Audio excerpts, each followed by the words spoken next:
Who brought that smell into this room? Vanessa Blake said it loud enough for every rich guest to turn. The music softened. The glasses stopped clinking.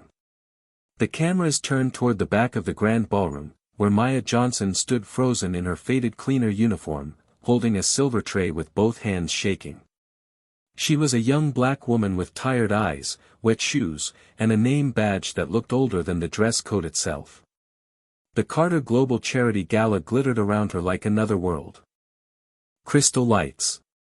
White roses. Marble floors. Diamond earrings. Men in black suits. Women in gowns that cost more than Maya made in a year. And there she was, standing near the dessert table, smelling like hospital soap, rainwater, and old trash from the kitchen hallway she had just cleaned. A woman near the front covered her nose. Another guest whispered, "Is she staff?" Someone laughed.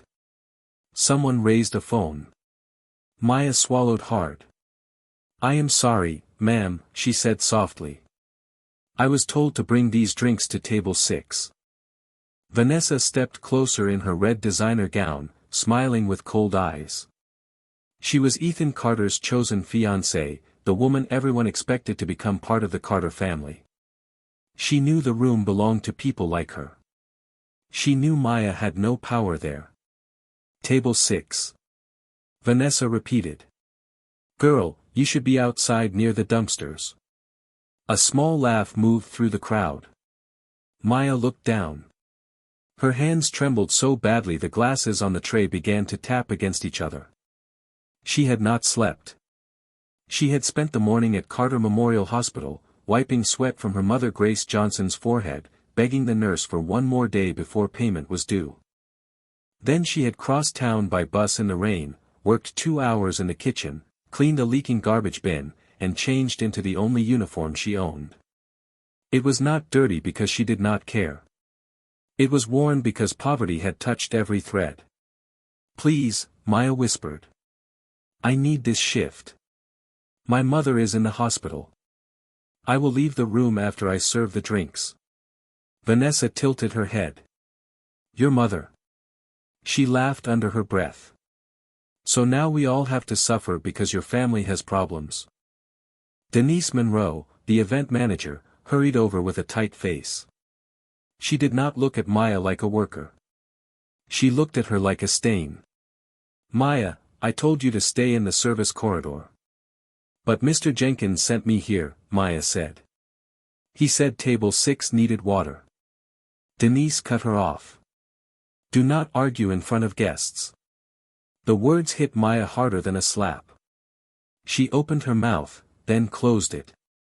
Around her, phones kept rising. A man in a gray suit murmured, "This is embarrassing." A young woman laughed and said, "She really does smell." Maya blinked fast, trying not to cry. Crying would make them feel right. Crying would make her look weak. Vanessa reached for a napkin from the table and held it over her nose. "Denise, remove her. And check her bag before she leaves. People like this do not walk into rooms like this for nothing." Maya's head snapped up. "I did not steal anything." "Then you will not mind being searched," Vanessa said. The crowd leaned in. Not one person defended her. Not one person asked why a charity gala for poor families was humiliating a poor girl in the middle of the room. Maya clutched the strap of her small brown bag against her chest. Inside were 2 hospital receipts, a bus card with barely enough fare left, and an old handkerchief her mother had forced her to carry that morning. "Keep this close," Grace had whispered from the hospital bed. "One day, it may bring the truth back." Maya had not understood. She still did not. Denise stepped forward and grabbed the bag strap. Maya pulled back, panic flashing across her face. "Please, no. My mother's papers are inside. Please do not throw them on the floor." Vanessa smiled wider. "Listen to her. Now she is begging." Maya lowered her voice until it almost broke. "Please. I am not asking for kindness. I am asking to keep my job." I need the money tonight. If I lose this shift, my mother loses her medicine. For 1 second, a waiter near the wall looked ready to speak. His lips parted. His eyes softened. It was a tiny mercy. A tiny door. Then Vanessa turned toward him. Do you have something to say? The waiter looked down. The door closed. Maya stood alone again. Denise yanked the tray from Maya's hands. One glass tipped. Water spilled across the marble floor and splashed onto Maya's worn shoes. Gasps moved through the room as if Maya had caused a crime. Vanessa pointed at the puddle. Look at that. She cannot even stand in a clean room without making a mess. Maya bent quickly, reaching for napkins, but Denise pushed them away. No. You have done enough. Then Vanessa gave the order that made Maya's knees weaken. Take her out through the front. Let everyone see what happens when trash forgets its place. Security moved in. 2 guards in black suits came from either side. Maya backed up, shaking her head. Please. Do not do this. I will leave quietly. Please. Her heel caught on the edge of the rug. Her bag slipped from her shoulder and hit the floor. The zipper opened. Hospital bills scattered across the marble. A small plastic medicine bottle rolled under a chair. Then the old handkerchief fell out last. It unfolded slowly beside the spilled water. White cotton. Frayed edge. Blue stitching in the corner. The letters E, C. The crowd did not notice at first. They were too busy laughing. Vanessa looked down and scoffed. Even her rags have initials now. But at the top of the grand staircase, a man had stopped moving. Ethan Carter, son of Richard Carter, stood in a black tailored suit, his hand resting on the rail, his face suddenly pale with shock. His eyes were not on Maya's uniform. Not on the spilled water. Not on Vanessa. They were locked on the handkerchief. The same crooked blue letters. The same corner stitch. The same cloth from a night he had spent his whole life trying to remember. A deep silence moved through him before it reached the room. Then his voice cut across the ballroom like a command. Stop. One guard froze with his hand inches from Maya's arm. Maya looked up through tears. Vanessa turned, annoyed. Ethan walked down 1 step, then another, never taking his eyes off the handkerchief on the floor. And when he reached the last step, he said the words that made every smile in that ballroom disappear. Where did you get that? Where did you get that? Ethan Carter asked again, but this time his voice was lower. The whole ballroom heard him. Maya did not answer at first. She was still on the marble floor, one hand reaching for the hospital bills, the other pressed against her chest as if she could hold herself together. The old handkerchief lay between her and Ethan like a small piece of another life. Vanessa Blake stepped forward before Maya could speak. Ethan, please. It is a filthy rag. Do not touch it. Ethan did not look at Vanessa. His eyes stayed on the blue letters in the corner. E, C, crooked. Faded. Hand-stitched. The same way he remembered from a memory that came only in flashes. Rain on glass. A woman's voice. A burning smell. Small hands shaking inside a white cloth. I asked her, Ethan said. The room went quiet again. Maya slowly picked up the handkerchief. Her fingers were trembling. It belongs to my mother, she whispered. Vanessa laughed sharply. Your mother owns something with Carter initials. How convenient. Maya looked down at her wet shoes. The black leather had peeled at the sides. The hem of her uniform was stained from the kitchen. Behind Ethan, chandeliers shone above women in silk gowns and men wearing watches that could pay her mother's hospital bill 10 times over. Around Maya, the floor was cold. Her bills were scattered like shame. One paper showed the red stamp she had been trying to hide. Final notice. Ethan saw it. His jaw tightened. "What is your mother's name?" he asked. Maya hesitated. Denise Monroe snapped, "Mr. Carter, this girl is staff. She is already causing a scene." Vanessa folded her arms. "Exactly. She smells, she spills drinks, and now she is pretending to have some connection to your family." A guest near the dessert table whispered, "Maybe she stole it from one of the suites." Another said, "These charity cases always know how to perform." Maya flinched. She was not performing. She was trying not to break. "I did not steal it," she said. Her voice was small, but clear. "My mother gave it to me this morning." Vanessa stepped closer. "Then say her name." Maya clutched the handkerchief tighter. "Grace Johnson." For 1 second, Ethan did not move. The name hit him, but not hard enough to prove anything. It was like hearing a door knock from far away. Grace Johnson. He had heard his father say that name once after too much silence. A woman from the rain. A woman nobody found. But a name was not proof. Not yet. Maya saw his face change and hope rose inside her, thin and dangerous. Maybe someone would finally listen. Maybe one person in this rich room would believe she was not trash. Ethan bent down and picked up one of the hospital bills before a guard could step on it. "Carter Memorial Hospital," he read. Maya swallowed. "My mother is there. I came from there before my shift." Vanessa's smile faded for half a second, then came back colder. "This is disgusting." She prepared the story well. Maya turned to her, tears finally slipping down. "It is not a story." "Then why do you smell like that?" Vanessa said. The words cut the room open. A few guests laughed again. Someone's phone light flashed. Maya closed her eyes. Shame burned hotter than anger. "Because I cleaned the waste room at the hospital," she said. "Because the bus broke down in the rain. Because I had no time to go home. Because if I missed this shift, my mother would not get her medicine." Her voice cracked. "That is why." For a moment, even Denise looked away. A tiny hush fell over the ballroom. Tiny hope. Tiny mercy. Ethan looked at Maya not like a servant, but like a person. "No one searches her bag," he said. The guard stopped.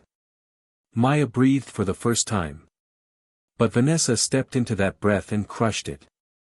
"Ethan, you are embarrassing yourself.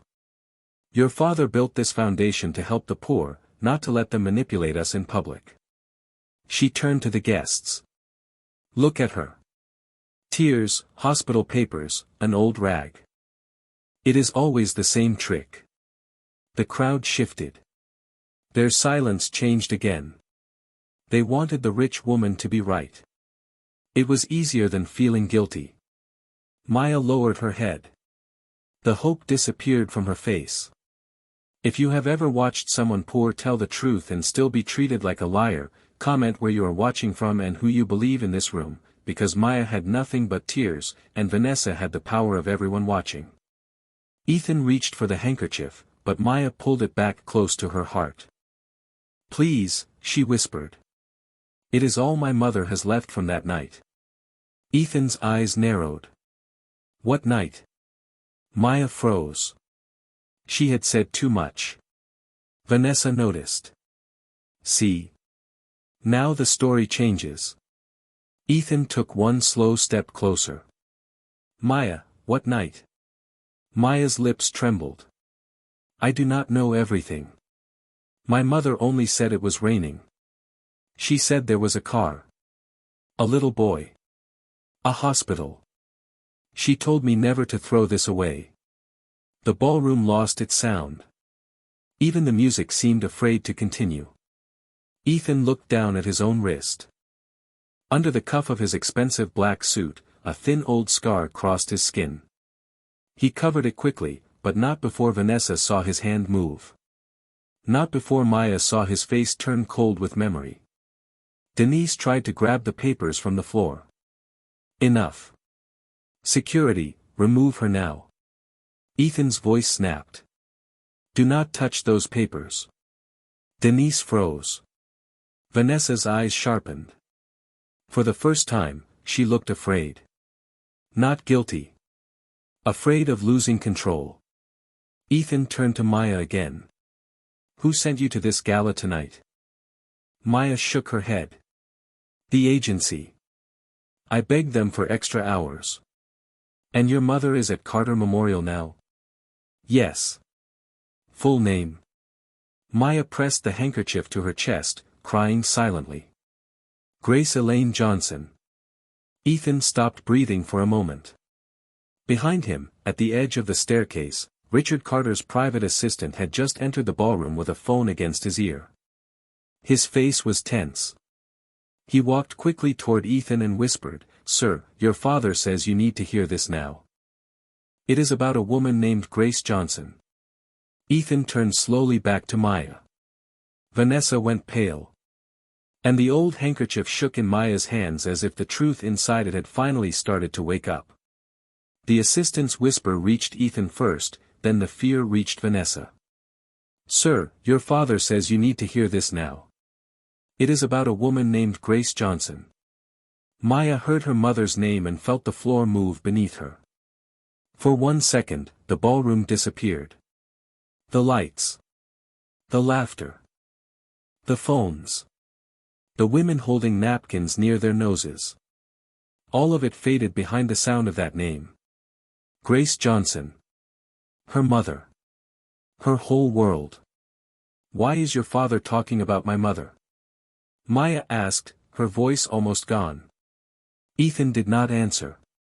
He only looked at the handkerchief, then at the hospital bill, then at the old scar on his wrist. Something was moving behind his eyes, but it was not yet truth. It was suspicion. It was memory trying to wake up. Vanessa stepped between them fast. This has gone far enough. She smiled at the guests, but her mouth was tight. The girl needs to leave. Now. Maya bent down and gathered the bills with shaking hands. One bill was stamped in red. Payment due tonight. Another paper listed Grace Johnson's medication. Maya folded them quickly, ashamed that strangers could see the price of her mother's life spread across the marble floor. Ethan saw it too. The contrast was cruel. Above them, gold chandeliers burned like small suns. On the tables, untouched plates of steak sat beside crystal glasses. Outside the glass doors, black luxury cars waited in a line, their drivers standing under umbrellas. But Maya's whole night depended on a few hours of cleaning money. A few crumpled bills. One medicine bottle. One mother breathing in a hospital bed. Please, Maya said to Denise, not to Vanessa now. Let me finish my shift. I will stay in the kitchen. I will not come back into the ballroom. Denise looked at Vanessa before answering. That was the truth of the room. Power did not need to shout. It only needed everyone to ask permission before being kind. Vanessa lifted her chin. No. She is done. Maya's face fell. I need tonight's pay. Then you should have washed before coming near decent people, Vanessa said. The words landed hard. A few guests looked away, but nobody stopped her. Maya pressed the handkerchief against her chest. I came from the hospital. Vanessa laughed. Everyone has an excuse. Ethan's voice cut in. Enough. It was not loud, but it made the nearest guards freeze. He turned to his assistant. Call Marcus Reed. Quietly. I want the employment agency checked. I want the hospital checked. Grace Elaine Johnson. Carter Memorial. Vanessa's eyes flickered. Ethan, you are not seriously investigating a cleaner. I am seriously asking why she has something I remember, Ethan said. Maya looked at him then. Really looked. He stood in a suit that looked untouched by rain, untouched by hunger, untouched by fear. His watch shone under the lights. His shoes were clean enough to reflect the marble. He belonged to the staircase, the cameras, the Carter name carved in gold behind the stage. She belonged to back doors, bus stops, and hospital chairs. Yet for one fragile second, his eyes did not make her feel small. It felt like the first sip of water after a long day in the sun. Then her phone vibrated. The cracked screen lit up in her palm. Carter Memorial Hospital. Maya's breath broke. She answered with both hands shaking. "Hello." A nurse's voice came through thin and tired. "Miss Johnson, your mother is awake. She is asking for you. But we also need you to come to billing before midnight." Maya closed her eyes. "Is she worse?" There was a pause. "Too long. Please come as soon as you can." The tiny hope inside Maya collapsed again. "I am coming," she whispered. "Tell her I am coming." Vanessa heard enough to smile. "Perfect. She has somewhere to be." Maya turned toward Ethan, desperate but careful. "Sir, I do not want trouble. I only want my bag, my papers, and my pay for the hours I worked." Denise folded her arms. "You will not be paid if you caused a disturbance." "I did the work," Maya said. Her voice shook, but her eyes lifted. "I cleaned the kitchen. I cleaned the waste room. I carried the drinks. I did the work." A silence followed. Simple words. Painful words. True words. For a moment, even the people filming lowered their phones. But Vanessa stepped closer and crushed the moment under her heel. "You made the room smell. That is what you did." Maya flinched as if the sentence had touched her skin. Ethan's jaw tightened, but he still did not know enough. Not yet. He could stop a search. He could ask a question. He could call Marcus. But he could not reveal what he did not understand. Maya gathered the last bill from the floor. As she bent, the handkerchief slipped open again. This time, something small fell from its folded corner. A faded strip of paper. So old and soft it almost looked like cloth. Maya stared at it in confusion. She had never seen it before. Ethan bent at the same time. Their hands nearly touched, but he stopped himself. On the paper were 3 words, written in weak blue ink. Rain. Boy. Carter. The ballroom went still. Vanessa's smile disappeared. Ethan looked at the words, then at Maya. "Who wrote this?" he asked. Maya shook her head, tears running down her cheeks. "I do not know." At that exact moment, her phone buzzed again. This time it was not the nurse. It was a weak video call from Grace Johnson's hospital bed. Maya answered without thinking. Her mother's face appeared, pale and tired, eyes half open, voice barely a whisper. "Maya," Grace breathed. "Do not let them take the cloth." Ethan froze. Grace's eyes shifted on the screen. She saw him. Her lips trembled. Then she whispered a name Maya had never heard her say before. "Ethan. Ethan." Grace Johnson whispered from the cracked phone screen, and every breath in the ballroom seemed to stop. Maya stared at her mother's face, pale under hospital lights, eyes wet with fear and recognition. Ethan did not move. His expensive black suit, his polished shoes, his gold family name behind him, all of it seemed to disappear for one quiet second. He looked like a little boy who had just heard a voice from a dream. "Mrs. Johnson," he said slowly. "How do you know my name?" Grace tried to speak, but a cough took her voice. Maya stepped away from the guests and held the phone closer. "Mama, please. What is happening?" Grace looked at Maya, then at the handkerchief. "Keep it safe," she whispered. "Do not let them shame you into giving it away." The call flickered. The hospital Wi-Fi froze her face. Then the screen went black. Maya's hands shook so hard she almost dropped the phone. "No, no, no," she whispered. "Mama?" Vanessa stepped in fast, her heels clicking against the marble like a warning. How dramatic. A sick woman on a video call suddenly knows Ethan Carter. This is planned. Ethan turned to her, cold now. "Say less." Vanessa blinked. The room felt that. Maya felt it too. It was not rescue yet. It was not justice. But it was the first time someone rich had told Vanessa to be quiet. Ethan looked at his assistant. "Find Marcus Reed. Get the security feed from every entrance, the service corridor, and the ballroom floor." His assistant nodded and moved quickly. Ethan pointed to the old strip of paper on the floor. "Bag that. Do not fold it." Denise Monroe tried to smile. "Mr. Carter, there is no need to make this bigger. I can handle my staff."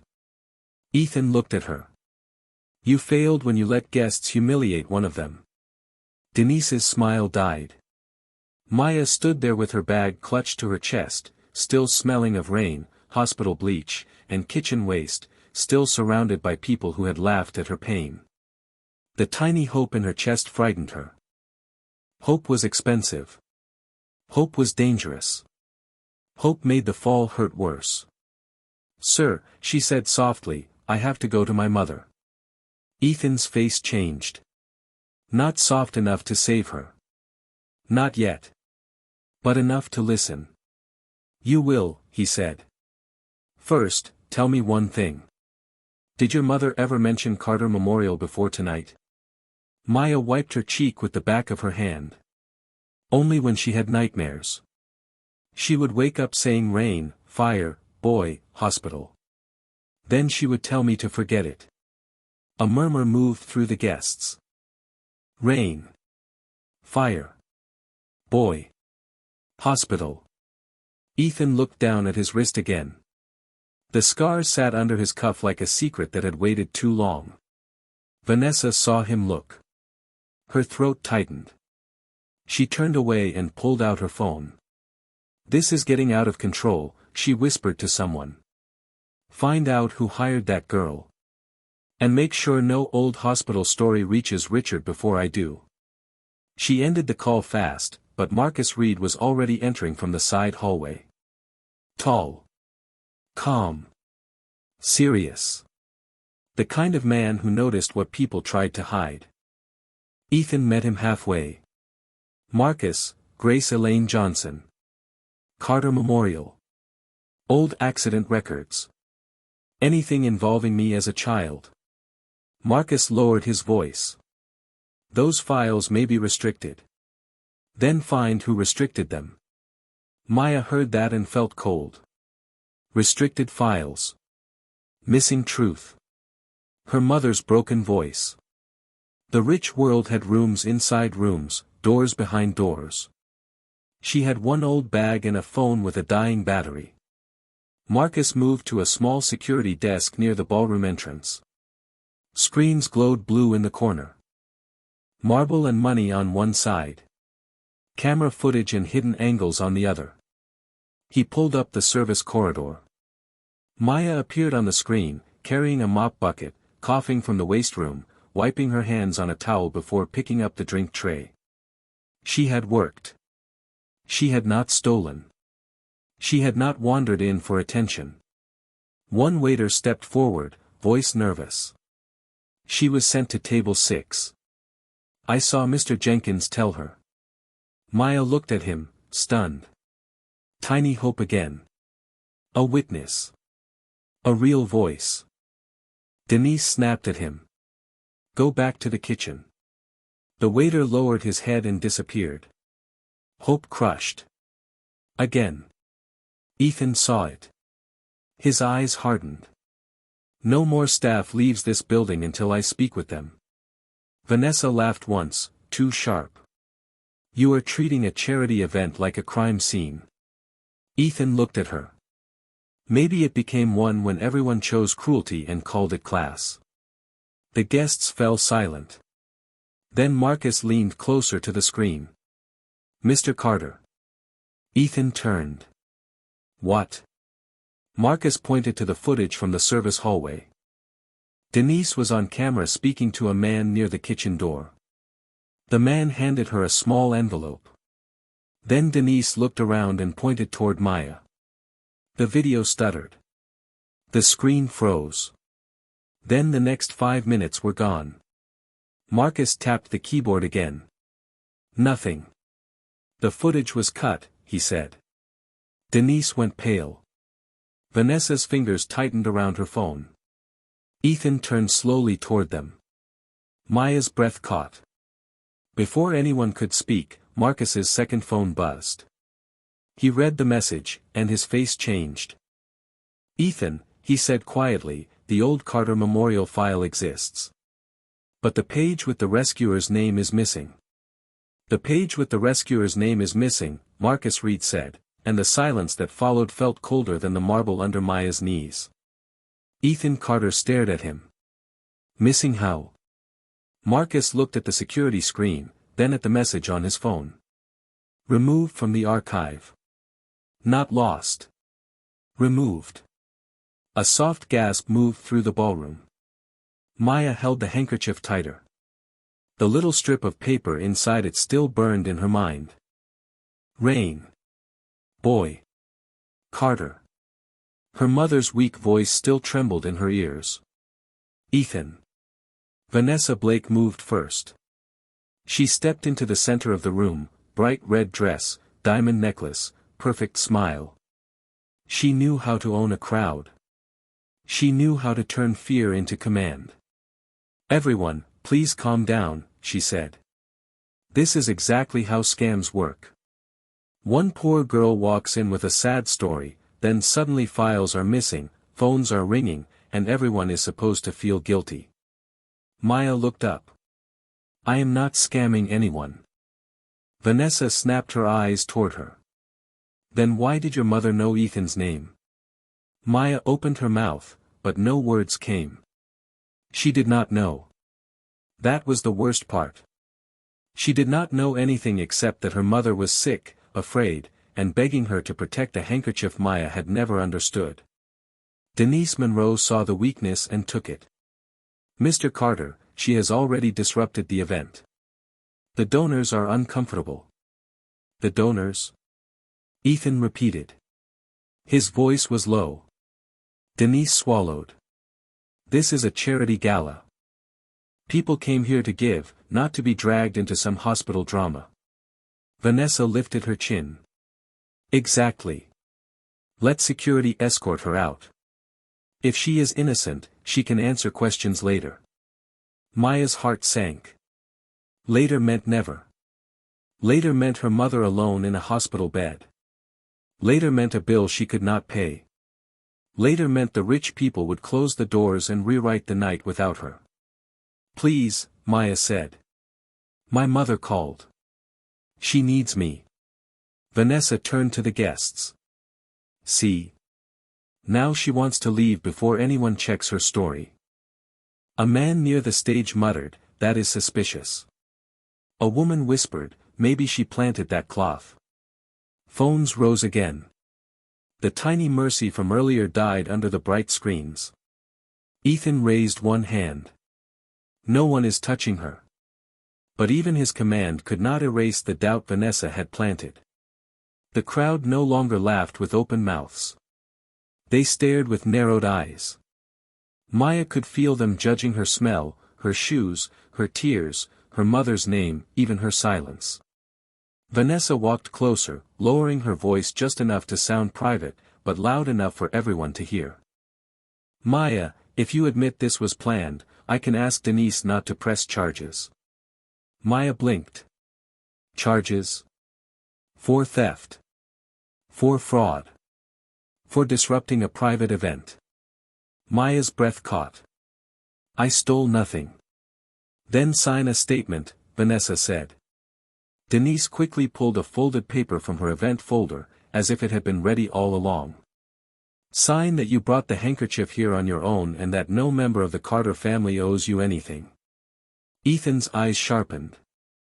Where did that paper come from? Denise froze for half a second. Vanessa answered for her. Basic liability protection.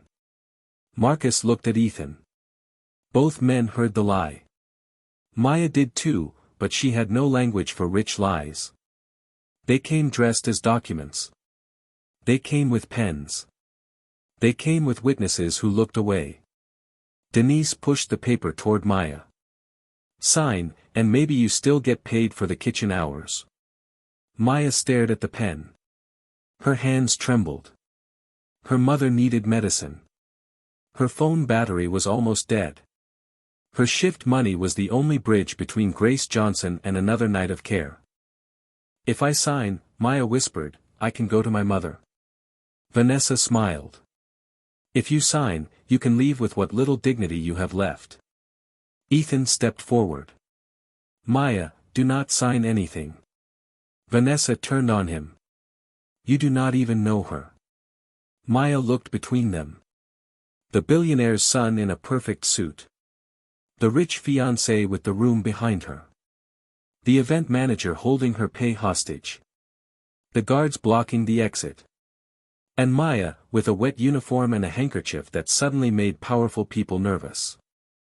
A waiter near the kitchen door shifted uneasily. It was the same one who had almost spoken before. He looked at Maya, then at Denise. His lips parted. I saw someone give Denise an envelope. Denise spun around. What did you say? The waiter's face went pale. Vanessa's eyes cut into him like glass. He lowered his head. Nothing. Tiny hope. Crushed again. Maya felt tears slide down her face, but she did not drop the handkerchief. My mother told me not to give this away, she said. So I will not. Vanessa's smile vanished. Then you leave with nothing. Denise took Maya's name badge from her uniform and snapped it off. The sound was small, but it felt final. You are no longer working this event. Maya flinched as if something had been taken from her body. The crowd watched. Some looked ashamed. Some looked entertained. Nobody moved.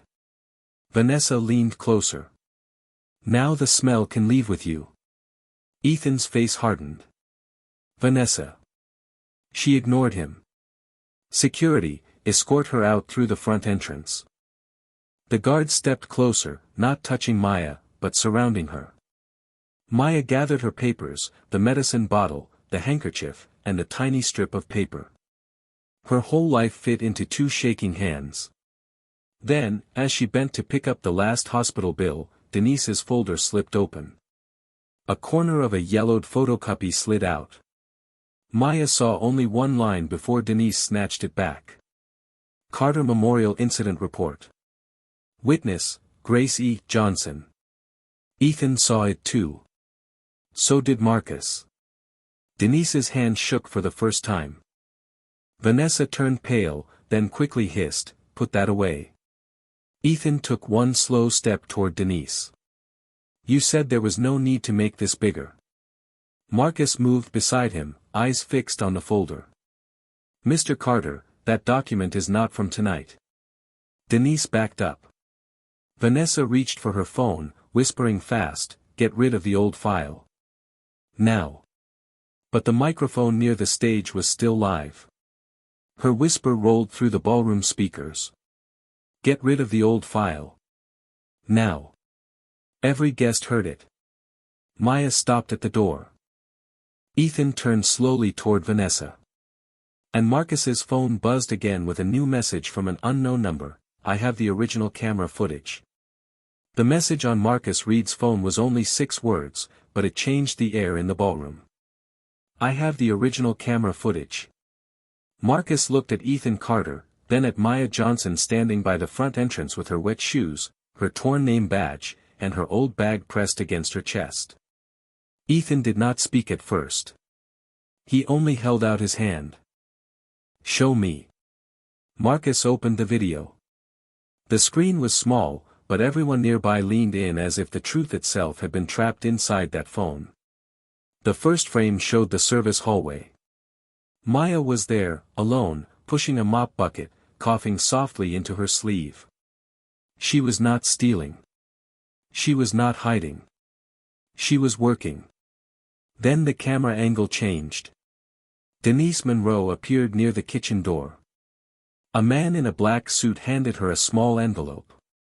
Denise looked around, opened it, and pulled out a folded yellow paper.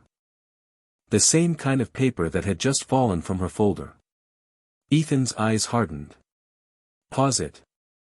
Marcus froze the screen. The ballroom went silent. Denise's face lost color. Vanessa Blake stepped forward fast. This proves nothing. Ethan turned his head slightly. Then why are you shaking?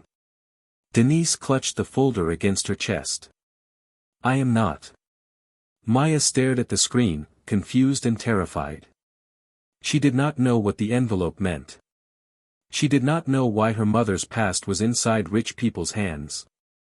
She only knew that every time a clue appeared, someone powerful tried to bury it. Marcus played the video again. Denise pointed toward Maya in the hallway. Then she turned and said something to the man.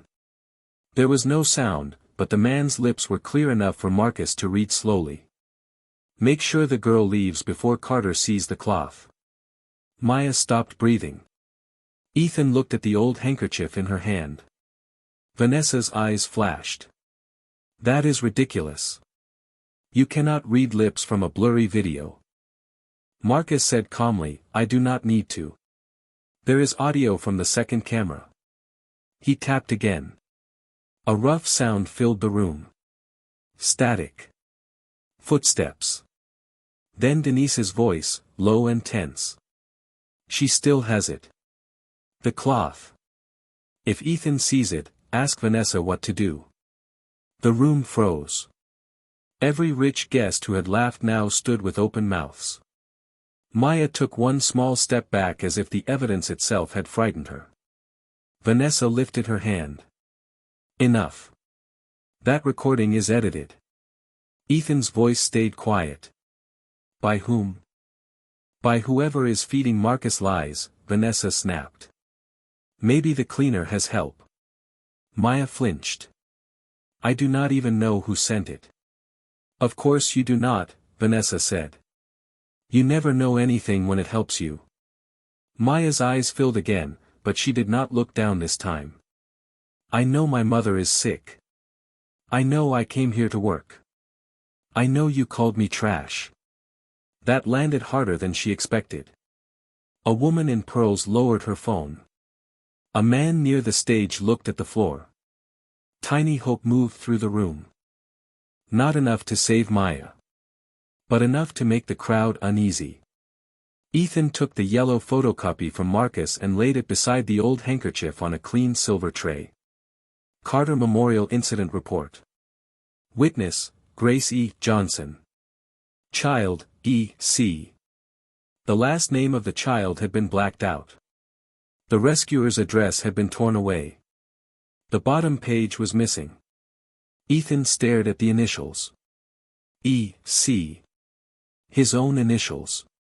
His scar burned under his cuff. If you were standing in that room, what would you think this clue meant? Who was hiding the truth, and why was Vanessa so afraid of one poor girl's handkerchief? Because for Maya, this was no longer just humiliation. It was a door opening into a past her mother had been too scared to explain. Then the obstacle came fast. Vanessa clapped once, sharp and cold. A blacked-out paper and a dirty cloth. That is your proof. She turned to the guests. Are we really going to let a billionaire family be manipulated by a woman who came here smelling like garbage? Maya's face broke. Ethan stepped toward Vanessa. Do not say that again. Vanessa smiled, but fear shook at the edge of it. Or what? You will choose a cleaner over your own fiancé? Ethan did not answer. That silence made everyone stare. Denise suddenly pushed past a waiter, trying to reach the tray. Marcus caught her wrist before she touched anything. Not hard. Just firm. The evidence stays there. Denise whispered, "You do not understand." "Then explain," Marcus said. Denise looked toward Vanessa. Vanessa gave her the smallest warning look. Denise shut her mouth. The tiny hope died again. The truth had witnesses, but fear still held their tongues. Ethan picked up the handkerchief with care, not like a rag, but like something that had once belonged to him. He turned to Maya. His voice softened. "Your mother said not to let them take it." Maya nodded, crying quietly. "She said it would bring the truth back." Marcus's phone buzzed again. This time it was a call from the unknown number. He answered on speaker. A trembling male voice came through. It was the waiter from the kitchen. "Mr. Reed, I cannot stay. Denise knows I saw the envelope. But there is one more thing. The original file was not destroyed. It was moved." Ethan leaned closer. "Moved where?" The waiter breathed hard. "Carter Memorial. Basement Archive. Room B7. Under Grace Johnson's name." A crash echoed from across the room. Vanessa had dropped her glass. Maya turned. Vanessa was no longer pretending to smile. She was staring at the handkerchief like it had become dangerous. Ethan folded it carefully and placed it inside his jacket pocket. Then he looked at Maya and said, "You are not leaving alone." "You are not leaving alone," Ethan Carter said, and for the first time that night, the guards stepped back instead of forward. Maya Johnson stood frozen near the front entrance, holding her old bag like it was the last wall between her and the world. The handkerchief was now inside Ethan's jacket pocket. Not hidden. Protected. Vanessa Blake stared at that pocket as if it carried a weapon. "Ethan, this is humiliating," she said. "For whom?" Ethan asked. Vanessa's smile tightened. "For your family." Maya lowered her eyes. Those words cut her in a different way. She knew she did not belong beside him. She knew the room saw it too. Ethan was wealth. Name. Power. A black suit under golden light. Maya was wet shoes, unpaid bills, and a cleaner's uniform with the name badge torn off. "Sir," she whispered, "I do not want to cause trouble for you." Ethan turned toward her slowly. His voice softened. "You did not cause this." Maya looked at the floor. "People like me always get blamed when rich people feel uncomfortable." The sentence made Ethan go still. It sounded too much like the woman from his broken childhood memory. A voice in the rain. A woman saying, "Hold on, baby. Do not be scared." He blinked, but the memory slipped away again. Not enough. Still not enough. Marcus Reed ended the call from the unknown witness and moved closer. Room B7. Basement Archive. Carter Memorial. Ethan nodded. "Secure it." Marcus looked at Maya. "And her mother?" Maya's face changed at once. The little strength she had left cracked open. "Please. I need to go to her." Vanessa stepped in front of them. "Absolutely not. She is a possible fraud suspect now." Ethan did not raise his voice. "Move." Vanessa's eyes widened. "You are choosing her word over mine. I am choosing to find out why you are afraid of a handkerchief." The ballroom sucked in a breath. Vanessa's face burned, but she did not answer. Ethan removed his suit jacket and held it out toward Maya. Not touching her. Not forcing kindness on her. Just offering. "Your uniform is wet," he said. "Take it." Maya stared at the jacket. It looked expensive enough to pay a month of rent. "I cannot." "You can. People will say I begged you for it." Ethan looked around the room. "Let them say it to me." Maya's hand rose slowly. Her fingers brushed the sleeve. She was trembling. When she wrapped the jacket around her shoulders, warmth covered her for the first time that evening. She closed her eyes for 1 second. Not because she was saved. She was not. Her mother was still sick. The bill was still due. Her name was still being dragged through a room full of strangers. But one small cruelty had stopped. One small coldness had ended. That was enough to make her cry harder. "Thank you," she whispered. Vanessa laughed without humor. "How touching. The billionaire prince gives the cleaner a coat." Ethan turned. "Be careful, Vanessa." "No," she snapped. "You be careful. You do not know what kind of family she comes from." Maya lifted her head. "My mother raised me to work." Vanessa smiled cruelly. "And to smell like this?" The words hit the room again, but this time fewer people laughed. One older woman near the stage lowered her face in shame. The waiter at the kitchen door wiped his eyes and looked away. Tiny mercy was spreading, slow and quiet. Maya clutched Ethan's jacket around herself. "My mother told me something this morning," she said. Ethan looked at her. "What did she say?" Maya swallowed. "She said, no matter how they treat you, do not let them make you dirty inside." Ethan's face changed. The word struck somewhere deep. Rain. Broken glass. A woman's arms. That same sentence, softer, older, half buried in his mind. "Do not let fear make you dirty inside, baby." He took one step back like the memory had pushed him. Marcus noticed. "Ethan." Ethan shook his head once. "I have heard that before." Maya stared at him. "From my mother?" "I do not know." His voice was rough now. "But I am going to find out." Denise Monroe tried to slip away toward the side hall. Marcus saw her. "Denise." She froze. "You are staying." Denise's lips trembled. Vanessa moved beside her and whispered, "Say nothing." Maya heard it. Ethan heard it. Marcus heard it. The crowd heard it too. Still, Vanessa lifted her chin like she had done nothing wrong. Ethan looked at Marcus. "Have a car brought to the front. Maya goes to Carter Memorial now. I will meet her there after I speak to my father." Maya shook her head quickly. "No. I cannot ride in your car. I cannot owe you." Ethan's expression softened again. "This is not a favor. This is protection until we understand the truth."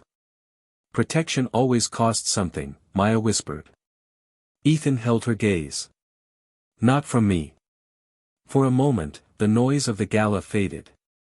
The poor girl and the CEO's son stood under lights built for people who never worried about medicine, rent, or bus fare.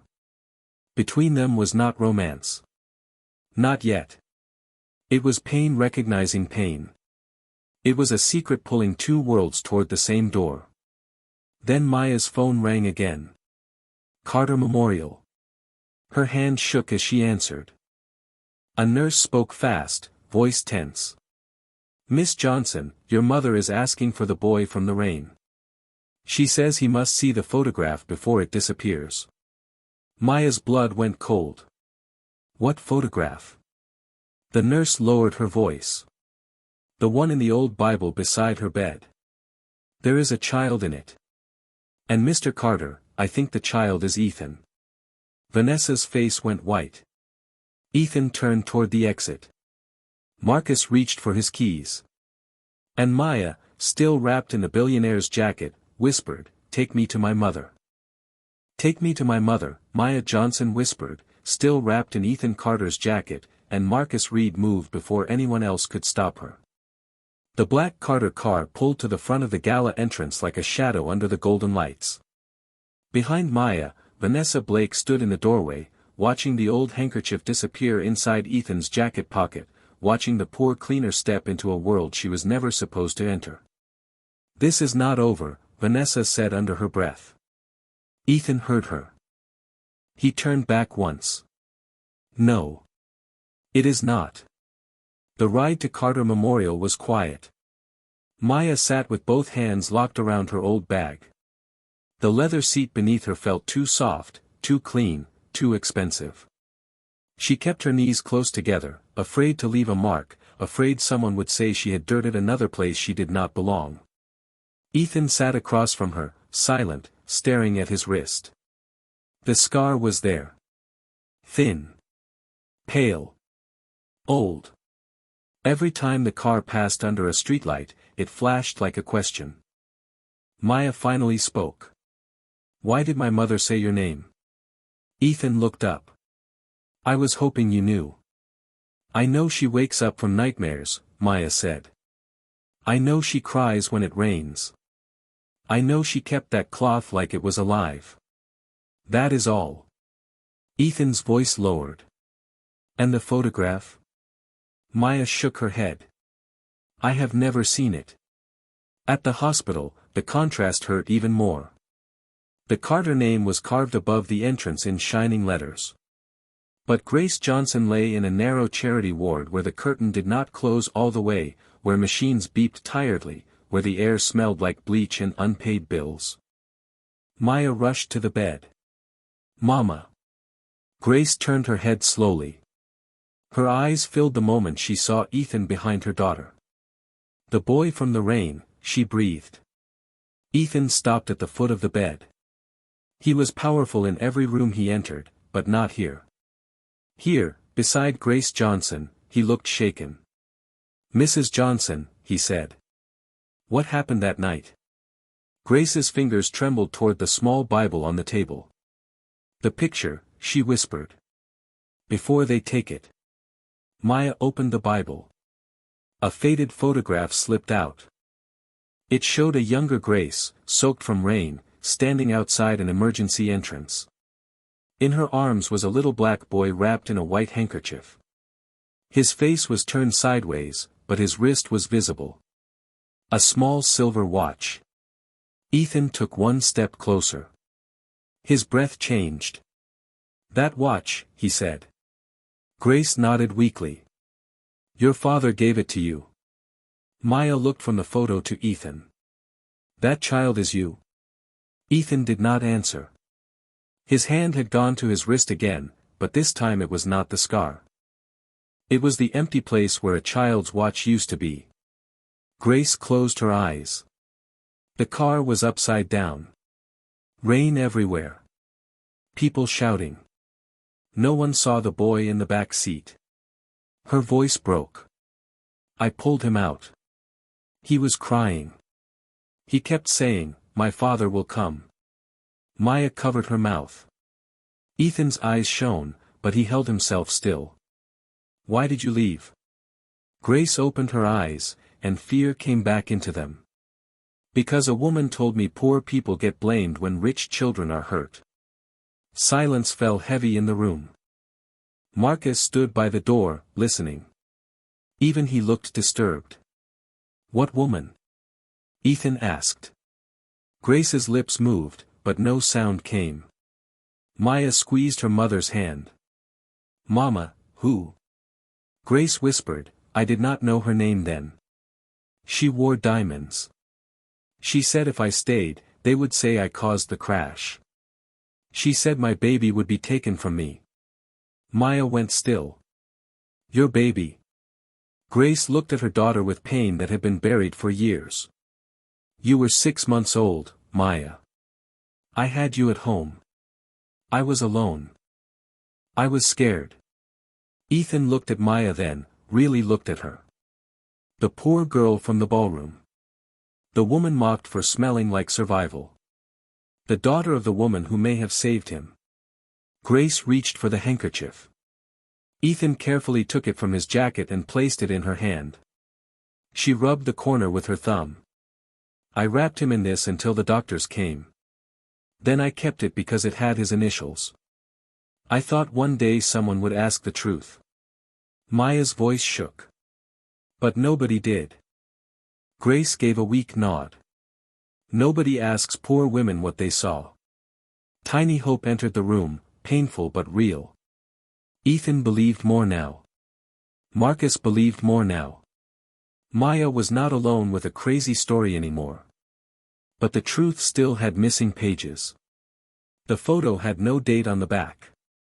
The incident report was torn. The rescuer's name had been removed. And Grace was too weak to speak long. Then the curtain moved. Dr. Alicia Bennett stepped in, holding a sealed folder. "Mr. Carter," she said quietly, "someone tried to access Grace Johnson's file 10 minutes ago." Ethan turned. "Who?" Dr. Bennett looked toward the hallway, nervous. "A woman from the gala. She said she was acting for the Carter family." Grace gripped Maya's hand. Hard. Her eyes widened with old terror. "Do not trust her," she whispered. Maya leaned closer. "Who, Mama?" Grace's eyes moved past Maya, toward the door. Vanessa Blake stood at the end of the hospital hallway, phone in hand, staring straight into the room. Grace's voice cracked as she whispered, "The woman in red knows the woman from that night." "The woman in red knows the woman from that night," Grace Johnson whispered, and the words hit the hospital room like a locked door breaking open. Maya turned slowly toward the hallway. Vanessa Blake stood there in her red gown, one hand around her phone, her face too still to be innocent. Ethan Carter stepped between Vanessa and Grace's bed. "Why are you here?" Vanessa lifted her chin. "I came to protect your family from a lie." Grace shook her head weakly. "No. You came to finish one." Maya's breath caught. "Mama, what does that mean?" But Grace's eyes rolled with exhaustion. The machine beside her bed beeped faster. Dr. Alicia Bennett moved in quickly. "She needs rest. No more pressure." Vanessa used that moment. She looked at the nurses, then at the security guard near the ward door. "This woman is unstable. Her daughter caused a scene at our gala. Now they are trying to drag the Carter name into some old accident story." Maya stepped forward, still wrapped in Ethan's jacket. "Do not call my mother unstable." Vanessa smiled. "Then explain why she is accusing people from a hospital bed with no proof."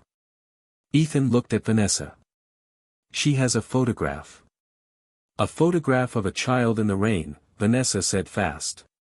"Not proof of a conspiracy."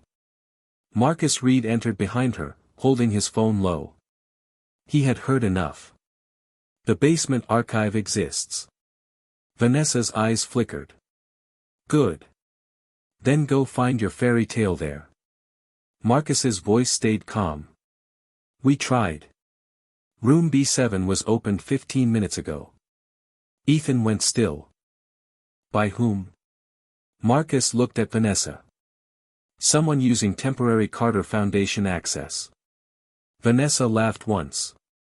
"Many people have access tonight. We are hosting an event." Then she turned to Maya, sharp and cruel. But only one person had a reason to create drama. Maya frowned. "What are you saying?" Vanessa stepped closer to the hospital bed and raised her voice so the nurses in the hallway could hear. "I am saying you came here, planted an old photo, stirred up a dying woman, and now an archive file is missing." "How convenient." Maya's face drained. "I was at the gala. Everyone saw me." "Everyone saw you making a scene," Vanessa said. "Everyone saw you holding the cloth. Everyone saw you begging Ethan for help." Maya shook her head. "I begged for my mother's medicine. And now the evidence disappears the moment it could be checked." Vanessa turned to the hallway. "Do you see how this works?" Two nurses looked away. A visitor pulled out a phone. The hospital hallway became another ballroom. Another crowd. Another place where Maya had less power than the person accusing her. Ethan's jaw tightened. "Vanessa, stop." She looked back at him. "No. You stop. Your father's name is on this hospital. Your family's reputation is at risk. Are you going to let a cleaner and her mother make fools of you? Maya stood very still. That word again. Cleaner. Not daughter. Not worker. Not human. Cleaner. Grace tried to lift her hand. Maya, she whispered. Maya rushed to her. I am here. Grace's fingers closed around hers. The Bible, she breathed. Maya turned toward the bedside table. The old Bible was gone. Her heart dropped. Where is it? Dr. Bennett looked around. It was here. Vanessa's eyes stayed cold. Maybe your daughter moved it. No, Maya said. Her voice broke. No, I did not. Vanessa pointed at Maya's bag. Check there. Ethan snapped, no one searches her bag. But the damage was done. The guard at the door looked uncertain. One nurse whispered, if the Bible is missing, we have to report it. Maya clutched her bag, humiliated all over again. I did not take it. That was my mother's Bible. Vanessa leaned in. Then prove it. Maya looked at Ethan, desperate. I did not take it. Ethan held her eyes. I believe you. Tiny hope. 2 words. I believe you. Maya almost collapsed from the weight of them. But Vanessa heard it and struck harder. Belief is not evidence. At that moment, a young hospital orderly appeared at the far end of the hallway. It was a thin young man with nervous eyes. He looked at Marcus, then at Maya, then down at his shoes. Sir, he said quietly. I saw a woman leave this room with something wrapped in a white towel. Vanessa turned like lightning. You saw no such thing. The orderly swallowed. I saw her. Then say her name, Vanessa demanded. His mouth opened, but fear closed it. He looked past Vanessa toward 2 men in suits standing near the elevator. They did not work for the hospital. He went pale. I am sorry, he whispered. I cannot. Then he backed away and disappeared around the corner. Tiny hope. Crushed again. Ethan started after him, but Dr. Bennett's voice stopped everyone. Grace's blood pressure is dropping. Maya grabbed her mother's hand. Mama, stay with me. Please. Vanessa moved toward the door. This is sad, but it proves nothing. Ethan, return to the gala before your father hears a version of this that destroys you. Ethan looked at her. My father will hear the truth. Vanessa smiled. If you can find it. Then her phone buzzed. She looked down, and for 1 second her mask slipped. Maya saw the message reflected in the dark screen of a nearby monitor. Bible secured. Photo removed. Vanessa quickly turned the phone away, but Ethan saw Maya's face change. What did you see? He asked. Maya pointed with a shaking hand. Her phone. Vanessa laughed. Now she is seeing things. Marcus stepped in front of the elevator. Then show it. Vanessa's eyes burned.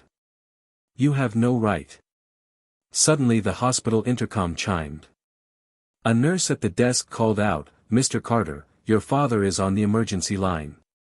He says bring everyone back to the gala. Now. Ethan frowned. Why? The nurse listened, then looked up, confused. He says Vanessa Blake has already told the donors that Maya Johnson tried to steal from a dying patient. Maya's knees nearly gave out. Vanessa's smile returned. Cold. Perfect. Victorious. Ethan turned toward the hospital exit, his face dark. And far away, back at the Carter Gala, the giant screen above the stage began to lower. The giant screen above the Carter Gala began to lower, slow and silent, while the crowd below turned their heads like they were watching judgment come down from the ceiling. Vanessa Blake had returned first. She stood near the stage in her red gown, smiling with the confidence of a woman who believed she had already won. Beside her, Denise Monroe held a folder against her chest and kept looking toward the side exits. The donors whispered. The guests lifted their phones again. And on every table, untouched plates of food sat beside crystal glasses while Maya Johnson's mother lay in a hospital bed across town, fighting for breath. Then the main doors opened. Ethan Carter walked in with Marcus Reed at his side. Maya followed behind them, still wearing Ethan's jacket over her wet cleaner uniform. Her eyes were swollen from crying. Her hands held her old bag close. She looked smaller under the ballroom lights than she had at the hospital, but she did not turn around. She had been called dirty here.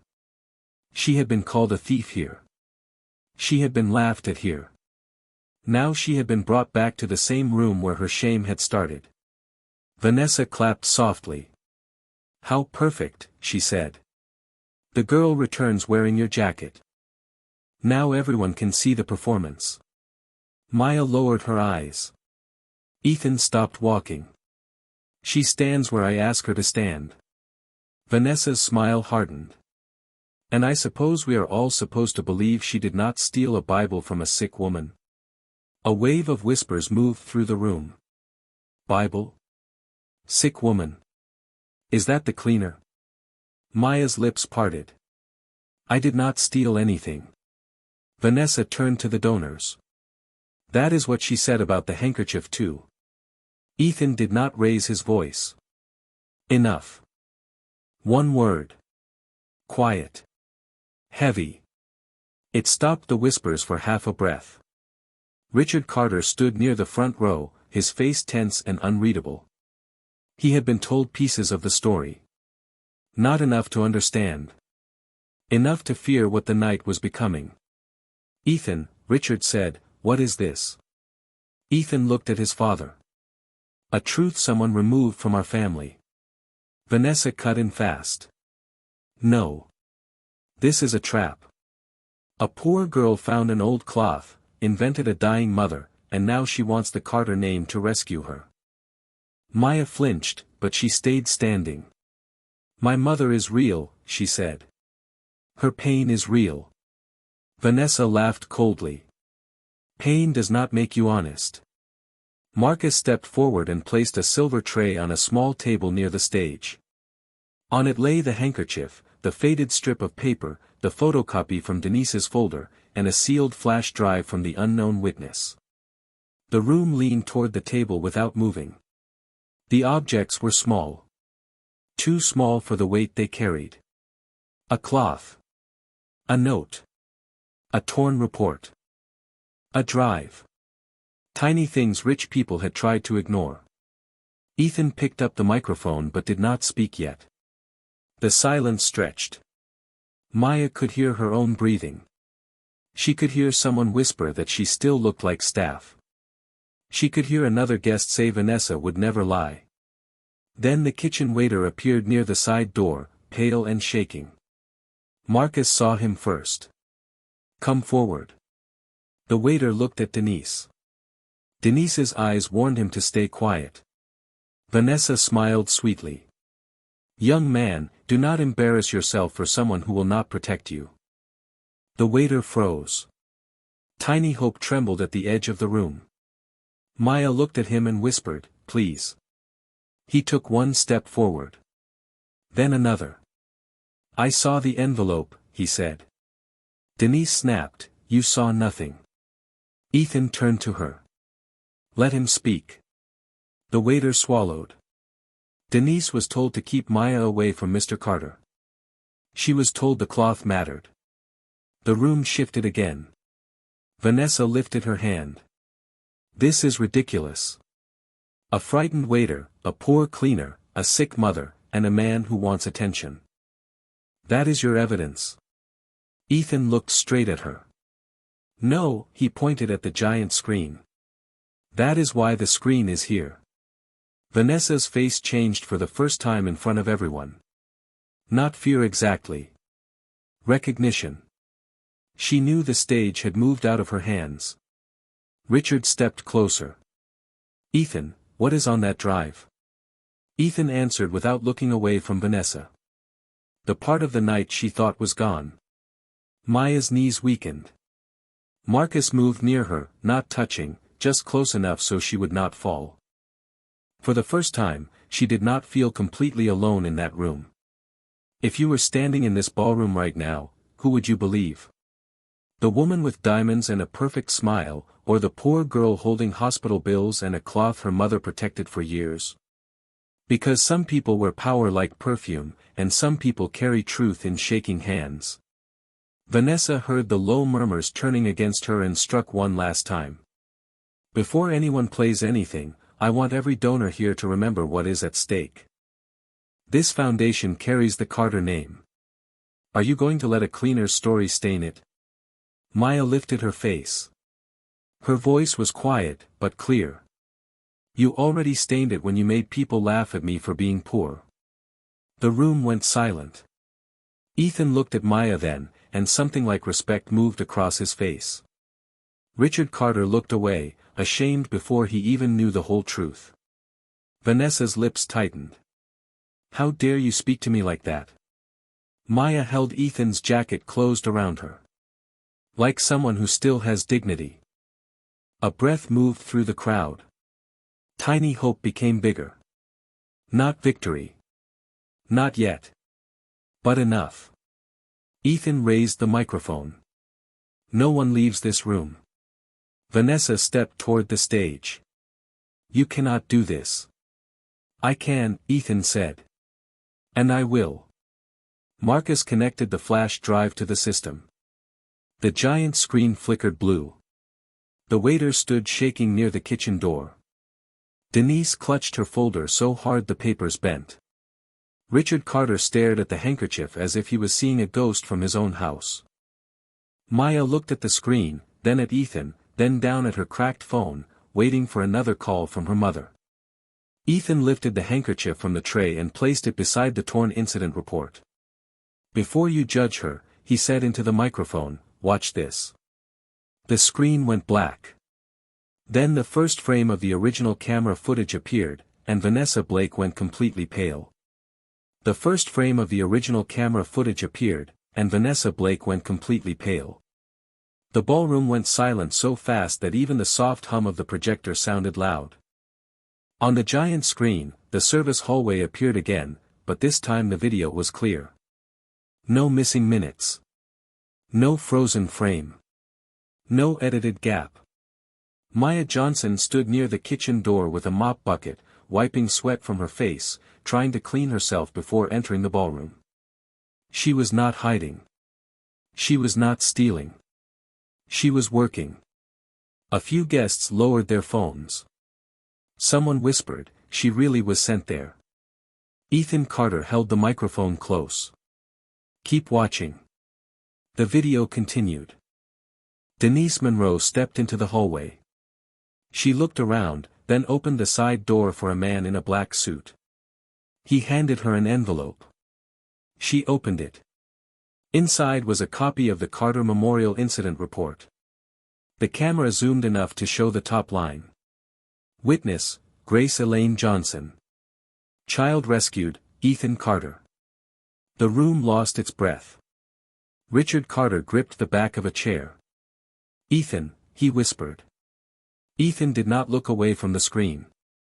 Let it play. The man in the black suit pointed toward Maya. His voice came through the speakers, low but clear. Vanessa said the girl still has the cloth. Make sure she leaves before Ethan sees it. Denise answered, and if he does? The man said, then the old woman talks. Maya covered her mouth. Her knees shook. She had been called dirty. A liar. A thief.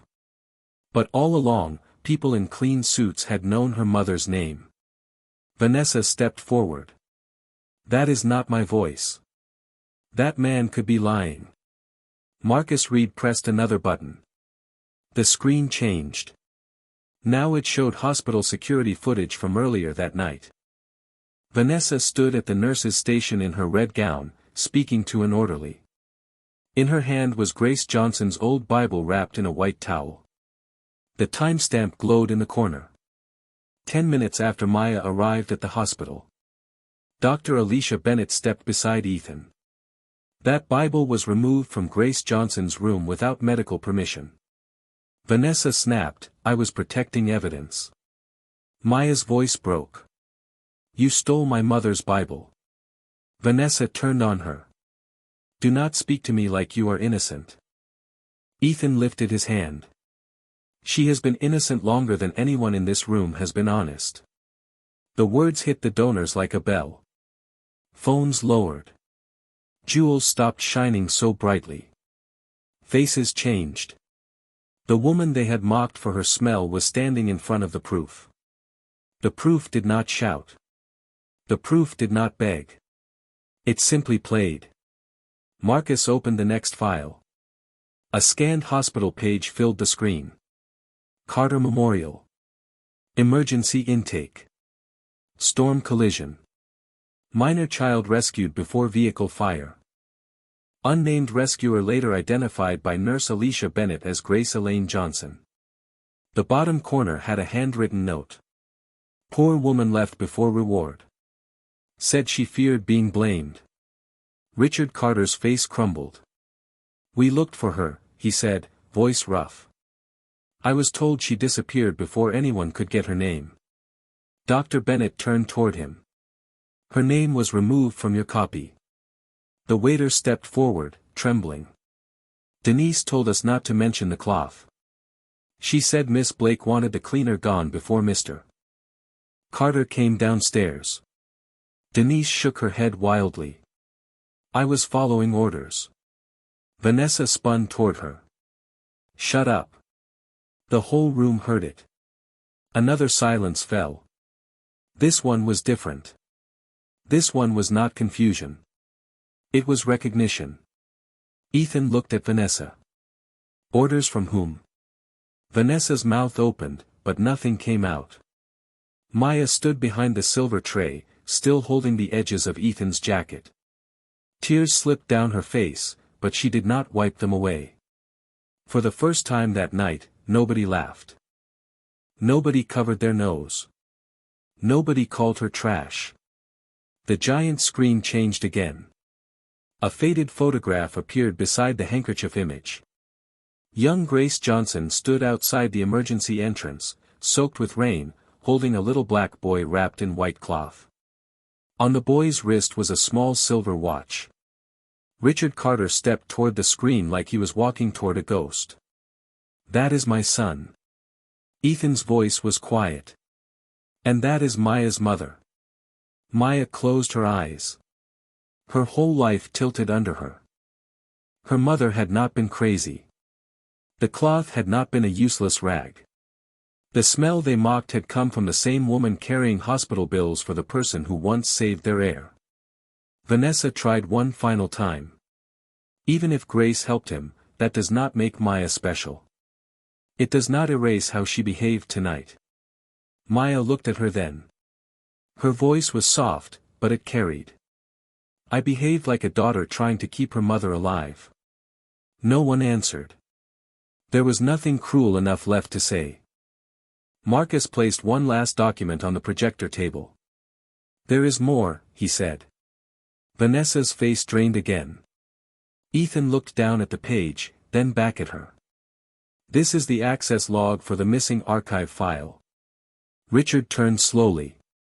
"Whose name is on it?" Marcus looked across the ballroom at Vanessa, then at Denise. "Vanessa Blake's private foundation account." Every eye in the room moved to Vanessa. Ethan lowered the microphone and asked the question she could not escape. "Why did your foundation access a file about the woman who saved my life?" "Why did your foundation access a file about the woman who saved my life?" Ethan Carter asked, and Vanessa Blake stood under the ballroom lights with every eye fixed on her. For the first time that night, her diamonds did not shine like powder. They looked heavy. They looked cold. She opened her mouth, closed it, then lifted her chin. "I was protecting your family." Richard Carter stepped forward slowly. His face was broken with shock, anger, and shame. By erasing the name of the woman who saved my son. Vanessa turned to him. Richard, you know how people use wealthy families. I only wanted to make sure this was not a scam. Maya Johnson stood beside the silver tray, still wrapped in Ethan's jacket, still wearing the uniform they had mocked. Her hands trembled, but she did not hide them. The old handkerchief lay beside the photo of Grace Johnson holding young Ethan in the rain. The cloth that Vanessa had called a rag now sat in the center of the ballroom like a witness. Marcus Reed lifted the access log. The file was opened 3 times this month. All 3 times through Vanessa Blake's Foundation account. Vanessa snapped, Denise handled documents for the event. Ask her. Denise Monroe gasped. No. You told me the cloth had to disappear. Vanessa spun toward her. Be quiet. The words echoed through the speakers. Nobody laughed now. Nobody whispered against Maya now. The guests who had covered their noses looked down at the floor. One woman quietly put her phone away. A man who had called Maya suspicious turned his face from her like shame had finally found him. Ethan looked at Vanessa with quiet authority. You knew Grace Johnson's name before tonight. Vanessa shook her head. No, Marcus pressed a button. The screen showed one final still image from the hospital hallway. Vanessa holding Grace's Bible wrapped in a white towel. Beneath it was the security timestamp. Then came the reflected phone message Maya had seen. Bible secured. Photo removed. Vanessa's face went pale again. Ethan's voice did not rise. You stole from a sick woman to protect your lie. Vanessa's eyes filled, but not with regret. With fear. I was trying to protect my future. Richard flinched as if the words had cut him. Your future. Vanessa looked around, desperate now. Do you all understand what would have happened? One poor woman saves Ethan, then years later her daughter appears at our gala with bills, tears, and a sad story. Everyone would expect the Carters to pay forever. Maya's voice came soft. I asked for my wages. The room went still. She did not shout. She did not curse. She did not demand revenge. I asked for the money I earned, so my mother could get medicine. That simple sentence did more than anger could have done. It made the whole room smaller. It made the rich tables look foolish. It made the untouched food look cruel. Ethan turned to the guests. This woman was humiliated in a room built for charity. She was mocked for the smell of work, rain, and a hospital ward. She was accused because she was poor. He looked back at Vanessa. And you used that poverty as a weapon. Vanessa whispered, Ethan, please. He took one step back from her. The engagement is over. A sharp sound moved through the room. Vanessa's hand flew to her necklace. You cannot do that to me here. Ethan answered, you did this to yourself here. Richard Carter lifted his phone and spoke to his legal counsel in front of everyone. Freeze all Carter Foundation partnerships with Vanessa Blake's organization. Secure every file connected to Grace Johnson. Begin an independent review tonight. Vanessa looked at Richard like the floor had opened. Richard, you promised my family a place in this foundation. Richard's voice cracked with controlled anger. I promised my son's future to a woman I thought had honor. He looked at Grace's photograph on the screen. I owe my son's life to the woman you tried to erase. Denise began to cry quietly. I was afraid of losing my job. Marcus looked at her. You used that fear to hurt someone with even less power than you. Denise lowered her head. Maya, I am sorry. Maya looked at her for a long second.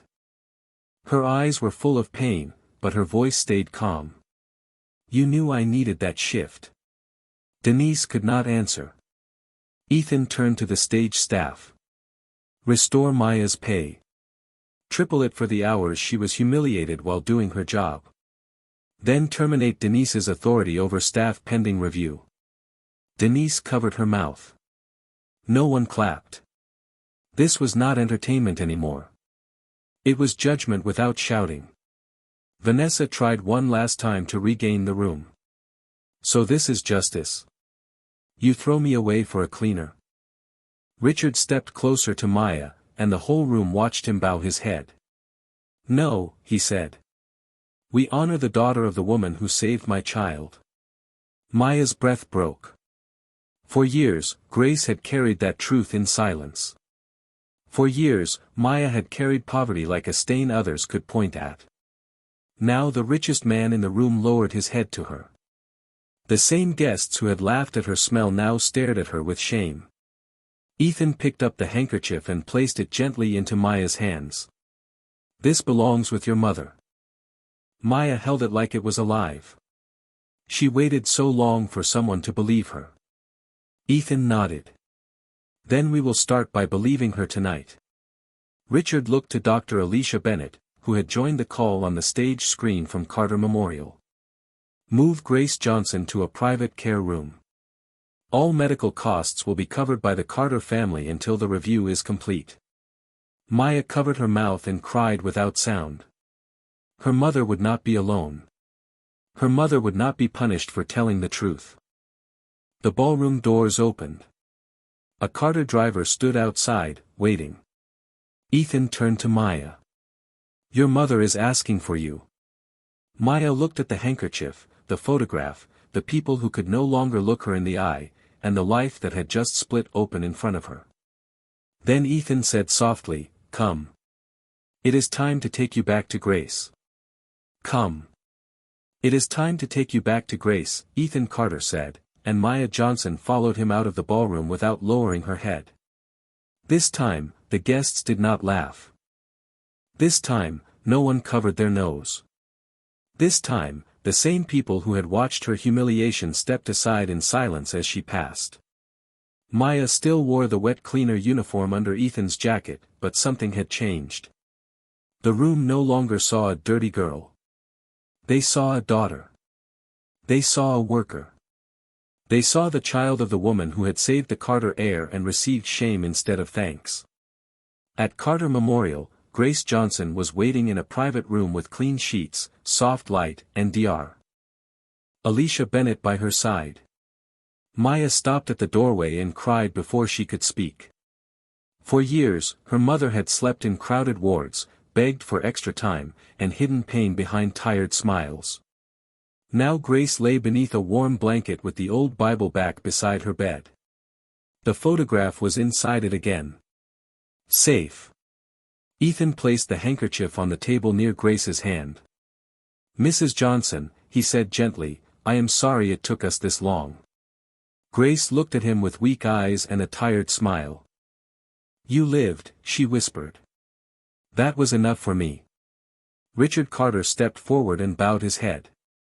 He was not the billionaire then. Not the CEO. Just a father standing before the woman who had saved his son. No, Richard said.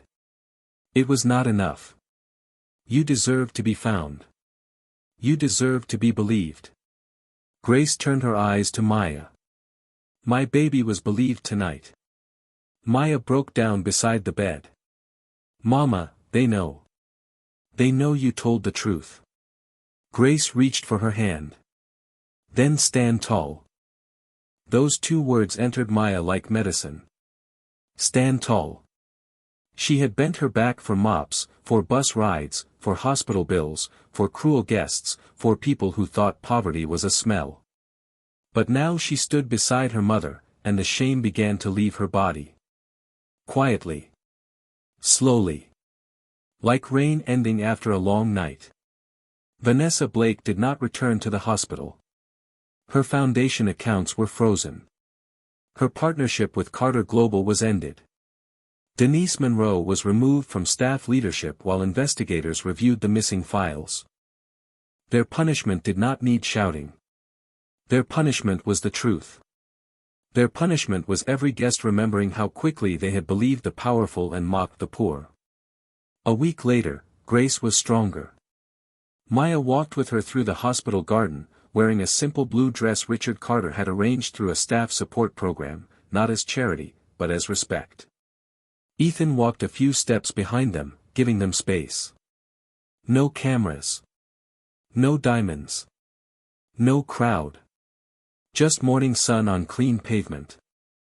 Maya looked back at him. You did not have to do all of this. Ethan smiled softly. Your mother did not have to save me either. Maya held the handkerchief in both hands. It had been washed and pressed, but the blue letters were still faded. E.C. Once, people called it a rag.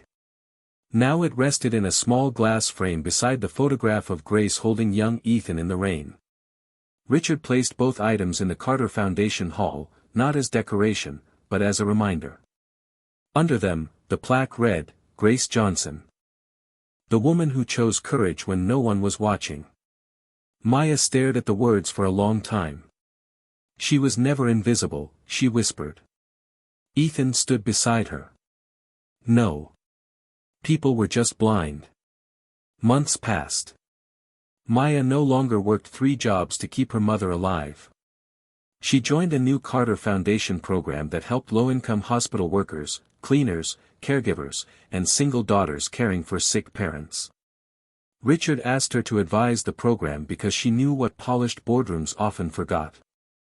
Poverty was not laziness. Exhaustion was not dirt. Work had a smell. Sacrifice had a smell. Survival had a smell. One afternoon, Maya returned to the same ballroom where she had been humiliated. The chandeliers still glittered. The marble still shone. But this time, she entered through the front doors. Staff members greeted her by name. The kitchen waiter, now promoted after telling the truth, smiled at her from across the room. Miss Johnson, he said, your table is ready. Maya smiled back. Thank you for speaking up. He lowered his eyes. I should have done it sooner. Maya answered gently, but you did it. Ethan watched her from near the stage. There was warmth between them now, not rushed, not forced, not dressed up for gossip. Respect came first. Healing came first. Dignity came first. When he offered his arm, he did not pull her into his world. He stood beside her as she stepped into her own. Grace sat in the front row, wrapped in a soft shawl, tears shining on her face. Maya walked to her mother, knelt beside her, and placed the framed handkerchief in her lap. You kept the truth alive, Maya said. Grace touched the faded letters. No, baby. You carried it home. The room rose in quiet applause. Not loud. Not wild. Just honest. Maya looked around at the faces that once judged her. Some were ashamed. Some were changed. Some could not meet her eyes. But she no longer needed their approval to know her worth. She had her mother. She had her name. She had the truth. And she had a new life built not on pity, but on justice. Never mock a poor person because of their clothes, their shoes, their work, or the tiredness on their skin. You do not know what hospital they just left. You do not know what bill they are carrying. You do not know whose life their family once saved. The truth can be delayed, but it cannot stay buried forever. Cruel people may laugh first, but they do not always laugh last. And sometimes, the person the world calls dirty is the one carrying the cleanest heart in the room.